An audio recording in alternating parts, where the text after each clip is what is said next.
Hindi nga po mga idol umayon sa Houston Rockets ang kapalaran last season kasunod ng nakakabiglang pagkaka-eliminate nila ng mas maaga sa first round ng Western Conference sa kamay ni LeBron James. Kaya yan ang mismong dahilan bakit gigil ang Houston na makabawi ngayon sa susunod na kampanya. Isa sila sa pinakaaktibong team sa free agency matapos nilang kunin sina Marcus Smart at Bogdan Bogdanovic na pinaniniwala ang magpapalakas ng kanilang opensa at depensa. Sinisikap naman nga talaga ng Houston na makapag-compete sa titulo dahil kung hindi posibleng ito ang huling taon na ni Kevin Durant sa kanilang team. Base sa ibinulgar ng isang analyst, kung sakali man nga pumalpak na naman ang binuong bagong lineup ng Houston, siguradong magre-request agad ang trade sa kanilang team para mahanap siya o makahanap siya ng bagong kupunan na mas magbibigay sa kanya ng oportunidad na manalo ng kampeonato.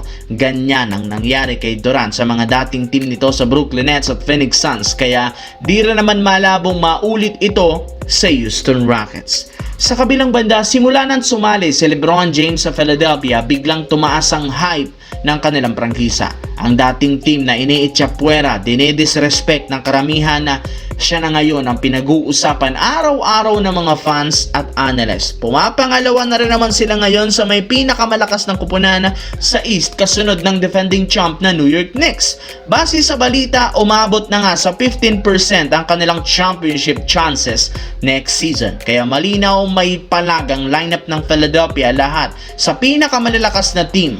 At lahat ng yan dahil sa pagkakaroon nila ng maituturing na pinakamalakas na starting lineup na sina Tyrese Maxey, BJ Edgecombe, Jaylen Brown, LeBron James at si Joel Embiid. Sila lang naman ang nag-iisang team sa NBA na mayroon 5 starter na nag-average last season ng 16 points per game. Si Maxey kumukuha ng 28 points, si Edgecombe 16 points, si Brown 28 points, si LeBron 20 points. Si Embiid naman 27, almost 27 points. Kaya hindi talaga mauubusan ng offense next year ang Philadelphia. Samantala, kamakailan lamang napag-usapan natin na nagkaroon nga si Kawhi Leonard ng tinatagong multi-million sponsorship sa scoreboard maker na Los Angeles Clippers, kung saan ito ang gamit ng paraan ng team para makakuha ng pera na ipangbabayad sa kanilang superstar nang hindi naaapektuhan ang kanilang cap space noong 2019. At mukhang tama ang parata ngayon kay Kawhi matapos kumpirmahin ng dating Laker owner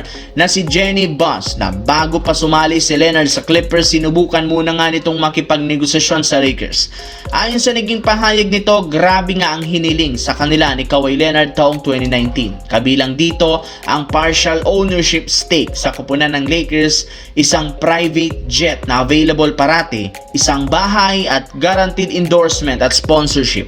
Ngunit makalipas ang ilang araw, mismo ang Lakers nang nagsabi sa kampo ni Kawhi, labag ito sa rules ng liga. Kaya hindi nila ito gagawin. At dahil sa inamin ni Jenny Buss, literal nilaglag nito si Kawhi Leonard. Kaya hindi malabong na ilabas ng liga kung anong klaseng parusa ang ipapataw dito.